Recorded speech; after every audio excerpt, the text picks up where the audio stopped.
Hi friends, mat for each other గురించి మనం చాలా చాలా అనుకున్నాము. అసలు ఎలా ఉంటుంది ఏంటి, వాళ్ళలో ఉన్న ప్రేమ ఎలిగెంట్ అవుతుందా, అలాగే ఎమోషన్స్ చూపిస్తారా, ఆర్గ్యుమెంట్స్ జరుగుతాయా అని చెప్పి చాలా ఎక్స్పెక్ట్ అయితే చేశారు. నేను కూడా అలాగే ఎక్స్పెక్ట్ చేసి చూస్తూ ఉన్నాను. హరిత హరీష్ ఎప్పుడైతే కంప్లీట్గా అవుట్ అయిపోయారో అక్కడి నుంచి కొంచెం స్లో డౌన్ అయితే అవుతుంది. ఎందుకంటే ఐపీఎల్ ఇప్పుడు జరుగుతుంది. ఐపీఎల్లో ఉన్నంత క్రేజ్ మ్యాట్ ఫర్ ఈచ్ అదర్కి రావాలంటే కొంచెం ఆర్గ్యుమెంట్స్ ఉంటే బాగుంటుంది కదా. సో అంటే గొడవలు పడాలని కాదు, కొంచెం మిక్స్డ్ ఆఫ్ ఎమోషన్స్ అనేవి ఉంటే చాలా బాగుంటుందని నా ఫీలింగ్ అనిపించింది. ఈరోజు ఎపిసోడ్ అంతగా అయితే ఏం లేదు. టాస్క్ అయితే జరిగింది. అసలు ఆ టాస్క్ ఏంటి, అసలు ఏం జరిగింది అని వన్ బై వన్ ఎక్స్ప్లెయిన్ చేస్తానన్నమాట. Made for each other open చేయంగానే శ్రీముఖి అయితే ఎంటర్ అయిందనమాట. గోల్డెన్ కపుల్ గురించి, ప్యారడైజ్ ఎలా ఉంది ఏంటి అని చెప్పి అడిగింది. కొంచెం జోకులు వేసుకుంటూ నవ్వుతూ ఉన్నారు. ఈరోజు టాస్క్ ఏంటంటే అన్లాక్ ద ట్రస్ట్ అనమాట. సో ప్రేమ ఉన్న చోట నమ్మకం అయితే ఉండాలి కదా, నమ్మకం లేకపోతే ప్రేమ అనేది ఉండదు అనేది ఒక కాన్సెప్ట్ అయితే తీసుకొచ్చాడు ఈరోజు. ఈ ఛాలెంజ్ అనమాట, అన్లాక్ ద ట్రస్ట్ అనే ఛాలెంజ్ అనేది కపుల్స్కి అయితే ఇచ్చారనమాట. 2 గ్రూప్స్గా విభజించారు. ఫస్ట్ గ్రూప్ వచ్చేసి 5 మెంబర్స్ అండ్ సెకండ్ గ్రూప్ వచ్చేసి 4 మెంబర్స్. ఆ 5 మెంబర్స్ ఎవరు అంటే అంజలి పేరు, వాసంతి పేరు, Priyanka and Sandra, Sandhya and Mahesh గారు పేర్స్ అనేవి ఫస్ట్ గ్రూప్ అనమాట. 4 కంటెస్టెంట్ సెకండ్ గ్రూప్ అనమాట. సో అసలు ఏంటి టాస్క్ ఏంటి అంటే, కొంతమంది మ్యాన్షన్ లోపల్లో ఉంటారు అండ్ కొంతమంది వచ్చేసి బయట ఉంటారనమాట. అంత ఫస్ట్ గ్రూప్ వచ్చేసి లేడీస్ మొత్తం బయట ఉండి ఎక్స్ప్లెయిన్ చేస్తుంది అనమాట. ఏంటి అంటే వాళ్ళ నోటికి ప్లాస్టర్ వేస్తుంది, కాళ్ళకి చేతులకి లాక్స్ అనేది వేస్తారనమాట. ఆ కీస్ అయితే ఏవైతే ఉంటాయో ఆ కీస్ అనేది స్విమ్మింగ్ పూల్లో వేస్తుంది అనమాట. అబ్బాయిలు ఎవరైతే రిమైనింగ్ పీపుల్స్ ఉంటారో వాళ్ళు వచ్చేసి ఆ కీస్ని వెతికి తన పార్ట్నర్ని అన్లాక్ చేయాలన్నమాట. ఇది టాస్క్.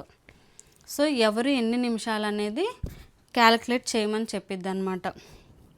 ఇప్పుడు అంజలి వచ్చేసేమో 8 నుంచి 10 మినిట్స్ అంటే మీడియం స్పీడ్లో తన పార్ట్నర్ చేస్తారు అని చెప్తుంది.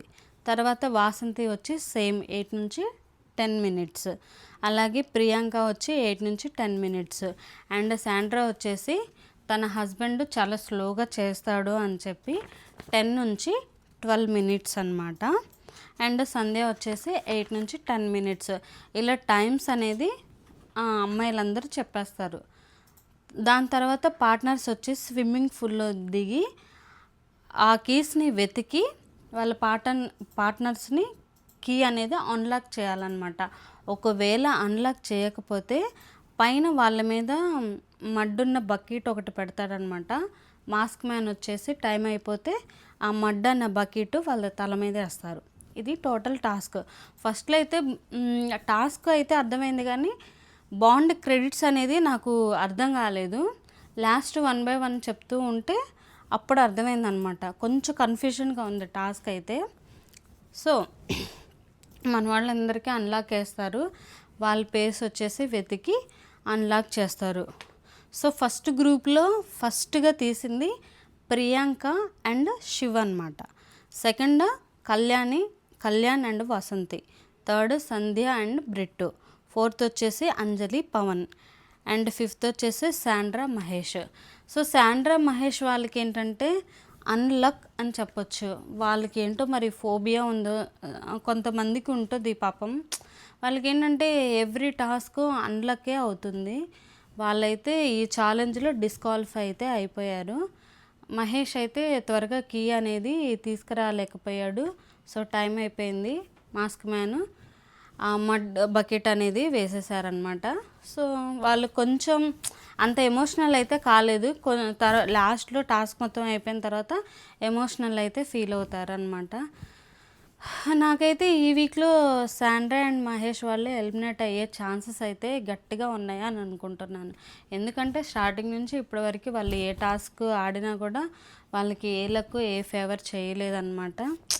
ఇంకంతే, కొన్ని పేస్కి అట్లానే ఉంటుంది. సో అదనమాట. అండ్ సెకండ్ గ్రూప్ వాళ్ళు వస్తారు అనమాట. ఆసియా అండ్ నూకరాజు, సోనియా, అలాగే సోనియా పేరు, జాను పేరు, నీతు పేరు వాళ్ళు ఈ నలుగురు జంటలైతే వస్తారు. సో అమ్మాయిలందరికీ సేమ్ ప్యాటర్న్ ప్లాస్టర్ వేస్తారు కాళ్ళకి చేతులకి అండ్ లాక్ చేసేస్తారు చైన్స్తో. అండ్ మన వాళ్ళు వెళ్ళేసి స్విమ్మింగ్ పూల్లో దిగేసి తీసుకొని వస్తారనమాట. సో అందులో వచ్చేసి కొంచెం టెన్షన్గా కనపడింది నటరాజ్ అండ్ నీతు. ఫైనల్గా వాళ్ళైతే టాస్క్ అయితే ఫినిష్ చేసేసారు. సో వాళ్ళల్లో ఎవరు వచ్చారంటే సెకండ్ గ్రూప్లో ఫస్ట్ జాను బాను అనే కప్పులు వచ్చారు. తర్వాత సోనియా పేరు వచ్చిందనమాట. తర్వాత Nataraju and Asia Nookaraju and Asia, తర్వాత నటరాజు మాస్టర్ అండ్ నీతు వాళ్ళు 4th పొజిషన్లో వస్తారు. సో ఇట్లా అనమాట. ఫస్ట్ గ్రూప్లో వీళ్ళు వచ్చారు, సెకండ్ గ్రూప్లో వీళ్ళు వచ్చారనమాట. ఫైనల్గా అందరైతే టాస్క్లు ఫినిష్ చేశారు. కానీ శాండ్రా మహేష్ మాత్రం టాస్క్లు అయితే ఫినిష్ చేయలేదు. వాళ్ళైతే డిస్క్వాలిఫై అయిపోయారని చెప్పి శ్రీముఖి చెప్పేసింది రిజల్ట్లో ఏంటంటే 9th నుంచి స్టార్ట్ చేస్తుంది అనమాట ఆమె pattern. First 9th position, 8th position, 7th position అనేది ఆమె రివీల్ చేస్తూ ఉందన్నమాట. సో ఆ టైమింగ్స్లో 9th పొజిషన్లో ఉంది. అదే 9th పొజిషన్ అంటే ఇంకా ఆల్మోస్ట్ డిస్క్వాలిఫై అయిపోయారు కాబట్టి మహేష్, శాండ్రా. అండ్ వాళ్ళకైతే 0 బాండ్ క్రెడిట్స్. ఈ టాస్క్లో వాళ్ళు ఏమీ గెలవలేదు. తర్వాత వచ్చేసి 8th పొజిషన్ ఎవరు వచ్చిందంటే Nataraju and Neetu. So Nataraju master వచ్చేసి 12.21 సెకండ్స్లో అతను అన్లాక్ చేశాడనమాట. తన పార్ట్నర్ వచ్చేసి ఆమె ఏంటంటే స్లో అనేది చెప్పింది, 10 to 12 minutes అనేది చెప్పింది. ఈ రెండు క్యాలిక్యులేట్ చేసి ఆమె ఫైనల్గా ఒక టైం అయితే చెప్తుందనమాట శ్రీముఖి. అట్లా ఆ టైం ఆ రెండు మిక్స్ చేసి యాడ్ చేయాలా లేకపోతే వీళ్ళు కరెక్ట్గా చేశారా అనేది చెప్తుందనమాట. ఫైనల్ టైంని కౌంట్ చేసింది అనమాట. ఈ టాస్క్లు ఏంటంటే ఫైనల్ టైంని కౌంట్ చేసింది ఆమె. సో ఆ ఫైనల్ టైంలో వచ్చింది ఏంటంటే 8th పొజిషన్లో నటరాజ్ అండ్ నీతు వాళ్ళ పేరు. వీళ్ళకి వచ్చేసి 5 బాండ్స్ క్రెడిట్స్ అనేది వచ్చింది. 7th పొజిషన్లో పవన్ అండ్ అంజలి. వీళ్ళైతే మ్యాచ్ అవ్వలేదు. ఆమె వచ్చేసి మీడియంలో చేస్తాను అంది, కానీ ఇతను మాత్రం ఎక్కువ చేశాడనమాట. దానివల్ల వీళ్ళిద్దరికీ మ్యాచ్ అవ్వలేదు. సో వాళ్ళు వచ్చేసి 7th పొజిషన్లో ఉన్నారు. 10 బాండ్ క్రెడిట్స్ అనేది గెలిచారు. అండ్ 6th పొజిషన్లో వీళ్ళైతే కరెక్ట్గా మ్యాచ్ అయింది. అండ్ సంధ్య చెప్పింది బ్రిట్టు అదే సమయానికి తీసుకొచ్చాడు, అయినా కానీ వాళ్ళు 6th పొజిషన్లో ఉన్నారు. ఎందుకంటే ఈ టాస్క్ ఏంటంటే కొంచెం కన్ఫ్యూజన్ నాకు అనిపించింది. కరెక్ట్గా మ్యాచ్ అయిన వాళ్ళు కూడా 7th 8th పొజిషన్లో ఉన్నారు ఎందుకు అని అంటే, మనం టాస్క్ ఏంటంటే ఫాస్ట్గా చేయాలి. ఫస్ట్ ఆఫ్ ఆల్ ఫాస్ట్గా చేయాలి. అండ్ తన partner fast and medium slow అనేది చెప్తున్నారు కాబట్టి దానికి రీచబుల్ అయిందనుకో ఇంకా ఏ టైం అనేది యాడ్ అవ్వదు. కొంతమంది ఏంటంటే ఫాస్ట్ చెప్పి స్లోగా చేసిన వాళ్ళకి యాడ్ అవుతుంది టైం. మెయిన్ ఇంపార్టెంట్ ఏంటంటే టైంని క్యాలిక్యులేట్ చేసిందనమాట. సో ఆ బేస్ మీద వాళ్ళు ఇచ్చారు. సో బ్రిట్టో అండ్ సంధ్యాకి కరెక్ట్గా వచ్చింది, కానీ ఆమె మీడియం చెప్పింది. ఈయన కూడా కరెక్ట్గా మీడియంలో తీసుకున్నారు కాబట్టి 21.22 సెకండ్స్లో అలా తీసుకొచ్చారనమాట. సో ఆ టోటల్ టైం ఎక్కువగా ఉంది కాబట్టి అందరి మీద వాళ్ళకి 6th పొజిషన్ అనేది వచ్చింది. వీళ్ళకి 10 బాండ్ క్రెడిట్స్. అండ్ 5th పొజిషన్లో వచ్చేసి కళ్యాణి, వాసంతి. వీళ్ళు కూడా కరెక్ట్గానే మీడియంలో తీసుకొచ్చేసారు. 15 బాండ్ క్రెడిట్స్. వీళ్ళది మ్యాచ్ అయిందనమాట. అండ్ 4th పొజిషన్లో నూకరాజ్ అండ్ ఆసియా. వీళ్ళైతే మ్యాచ్ అవ్వలేదు, ఎందుకంటే ఆసియా ఎక్కువగా ఫాస్ట్గా తీసుకొస్తాడు అని చెప్పింది, కానీ ఇతనైతే స్లో చేశాడు. దానివల్ల టైం యాడ్ అయింది. సో ఇతనికి 15 బాండ్ క్రెడిట్స్ అనేది వచ్చింది. 3rd పొజిషన్లో సిద్ధు అండ్ సోనియా అయితే ఉన్నారు. వీళ్ళిద్దరూ మీడియం సైజులోనే తీసుకొచ్చారనమాట. సో వాళ్ళకి కొంచెం టైం అనేది కొన్ని సెకండ్స్ యాడ్ అవ్వడం వల్ల వీళ్ళు 3rd పొజిషన్లో ఉన్నారు. వీళ్ళకి వచ్చేసి 20 బాండ్ క్రెడిట్స్ అనేది ఇచ్చారనమాట. అండ్ 1-2 ప్లేసెస్కి కొంచెం ఆమె సస్పెన్స్ పెట్టిందనమాట. సెకండ్ పొజిషన్ చెప్పకుండా ఫస్ట్ పొజిషన్ అయితే చెప్పింది. ఎవరు అంటే జాను బాను. ఈ బాను అన్న అతను ఏంటంటే ఫాస్ట్గా తీసుకొచ్చేసి తన పాటని అన్లాక్ అయితే చేశాడనమాట కీస్తో.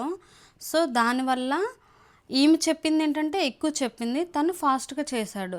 సో దానివల్ల టైం అనేది యాడ్ అవ్వడం వల్ల వాళ్ళకి కొన్ని సెకండ్స్ అనేవి యాడ్ అవుతాయి. అండ్ దాంతోపాటు శివ్ అండ్ ప్రియాంక వాళ్ళు కూడా ఉన్నారు. ప్రియాంక వచ్చేసి మీడియం టైం చెప్పింది. శివ్ మాత్రం అదే పొజిషన్ అంటే మీడియం సైజులోనే తీసుకొచ్చాడు. 10-10 అంటే 20 20 మినిట్స్ అనేది జరిగింది. 20.21 సెకండ్స్ అనేది అలా జరిగిందనమాట. సో ఇతను ఏంటంటే ఫస్ట్ జాను బాను వాళ్ళు ఏంటంటే ఫాస్ట్గా 5 మినిట్స్లో తెచ్చాడు. అలాగే వాళ్ళ మిస్సెస్ చెప్పినట్టు 5 నుంచి 8 అది కూడా క్యాలిక్యులేట్ చేసినా కూడా జాను బాను వాళ్ళే ఫస్ట్ పొజిషన్లో ఉన్నారు. వాళ్ళకి 25 బాండ్ క్రెడిట్స్ వచ్చినాయి. అండ్ ఎంత ఫాస్ట్గా తీసుకొచ్చినా కానీ శివ్ వాళ్ళకైతే సెకండ్ పొజిషన్ అయితే వచ్చింది. వాళ్ళకి 20 బాండ్ క్రెడిట్స్ అనేది ఇవ్వడం జరిగింది. అసలు ఈ టోటల్ టాస్క్ దేని మీద బేస్ అయ్యింది అంటే ఫాస్ట్గా టైంకి తీసుకొచ్చి తన పార్ట్నర్ని రిలీజ్ చేయాలి. దాంతోపాటు పార్ట్నర్ ఏ టైం అయితే చెప్పిందో అది కూడా గెస్ చేయాలన్నమాట. సో మెయిన్ ఈ టాస్క్ మాత్రం టైం మీద ఆధారపడి అయితే ఉంది. దానివల్ల వాళ్ళ రిజల్ట్ అనేది ఇలా వచ్చిందనమాట. సో రెండో టాస్క్ అయితే రేపు జరగబోతుంది అని చెప్పేసి శ్రీముఖి అయితే వెళ్ళిపోయింది. దాని తర్వాత కొంచెం అంజలి పవన్ అయితే కొంచెం చాలా ఫీల్ అయ్యారనమాట. మనం టాస్క్లు ఇంకా బాగా ఆడితే ఉండిద్ది అని చెప్పి అంజలి అయితే ఏడ్చింది. తన పార్ట్నర్ అయితే మనం మంచిగానే చేసాము, ఇంకా బాగా చేద్దాము అని చెప్పి కొంచెం ఓదారుస్తున్నాడు అనమాట. మొత్తానికి అంజలి పవన్ అయితే అట్లా ఉన్నారు. దాని తర్వాత ఏంటంటే కొంతమంది కలిసి కొంచెం జోక్స్ ఆఫ్ ద పార్ట్ కొన్ని వేసుకున్నారు. టాస్క్లు ఇంకా మంచిగా ఇంప్రూవ్ చేయాలి అనేది కూడా చెప్పుకున్నారు. అలాగే ఈమె ఉంది కదా మన సోనియా, చాలా ఎంటర్టైన్మెంట్ లాగా అనిపించింది నాకైతే ఆ కప్పులు. రాజు మీద సేవకులు గెలిచినందుకు మీరు ఎట్లా ఎంజాయ్ చేస్తున్నారని చెప్పి ఒక ఫన్నీగా జోక్స్ వేసిద్ది అనమాట కళ్యాణ్ మీద. సో కళ్యాణ్ కూడా మాకు 2 సెకండ్స్ లేట్ అయింది, దానివల్ల మీరు మాకంటే ముందు వచ్చారని చెప్పి ఆయన కూడా ఫన్నీగా అయితే చెప్పాడనమాట. దాని తర్వాత నటరాజ్ అండ్ నీతు కొంచెం ఎమోషనల్ అయితే అయిపోయింది నీతు అనమాట. మనం టాస్క్లు మంచిగా చేయాలి, ప్యారడైజ్ ఒకవేళ వెళ్తే చాలా బాగుంటుంది, దానికోసం మనం కష్టపడాలి అంటుంది. దాంతోపాటు మనం ఓడిపోయినా కానీ అన్నీ తెలుసుకుంటున్నాము అని చెప్పిద్ది. సో నటరాజ్ మాస్టర్ అయితే ఓడిపోయినా కానీ అన్నీ తెలుసుకుంటున్నాం కదా, మనమైతే మన ఎఫర్ట్స్ మనమైతే పెట్టుకుంటున్నాం కాబట్టి నువ్వేమీ ఏడవద్దని చెప్పి ఓదారుస్తూ ఉంటాడు. ఆమెకి వాళ్ళ బేబీ అయితే గుర్తొస్తుంది అనమాట. వాళ్ళ బేబీని చూడాలని అనుకుంటూ ఉంటుందన్నమాట. సో ఇలా అనుకుంటూ ఉండగా ఈరోజు ఎపిసోడ్ అయితే ముగిసిందనమాట. సో ఈరోజు ఎపిసోడ్ ఇలా ఉంది. కొంచెం టాస్క్లు ఉన్నాయి, అలాగే కొంచెం ఎమోషన్స్ ఉన్నాయి. సో ఓవరాల్గా యావరేజ్గా అయితే ఈరోజు ఎపిసోడ్ నడిచింది. సో ఇందులో మీకు బెస్ట్ కపుల్ ఎవరైతే అనిపిస్తున్నారో ఖచ్చితంగా కామెంట్ చేయండి. నాకైతే మహేష్ శాండ్రో వాళ్ళు ఈ వీక్ ఎలిమినేట్ అయితే అవుతారు అని అనుకుంటున్నాను. ఎందుకంటే వాళ్ళకి క్లైమేట్ సహకరించట్లేదు, వాళ్ళకున్న ఫోబియా వల్ల వాళ్ళకు వచ్చే టాస్క్ల వలన కూడా వాళ్ళకి అన్లాక్ అయితే వస్తుంది. సో బాండ్ క్రెడిట్స్ గెలవకపోతే కంప్లీట్గా మ్యాట్ ఫర్ ఈచ్ అదర్ అనే షోలో ఉండలేరు కాబట్టి వాళ్ళకి ఇప్పటి వరకైతే ఏ బాండ్ క్రెడిట్స్ అయితే రాలేదు. సో శాండ్రా మహేష్ వాళ్ళు వెళ్ళిపోతారు, ఈ వీక్ ఎలిమినేషన్లో ఉంటారని నేను అనుకుంటున్నాను. మరి ఈ వీక్ ఎవరైతే ఎలిమినేట్ అవుతారు, ఏ కప్పులు అయితే ఎలిమినేట్ అవుతారో ఖచ్చితంగా కామెంట్ అయితే చేయండి. మరిన్ని వీడియోల కోసం మీరు నా ఛానల్ని సబ్స్క్రైబ్ చేయండి. ఈ వీడియో నచ్చితే లైక్ అండ్ షేర్, సబ్స్క్రైబ్, పక్కనున్న బెల్ ఐకాన్ని పిక్ చేయండి. మరిన్ని వీడియోలతో మేము ముందుకు వస్తాను. అంతవరకు బాయ్ బాయ్.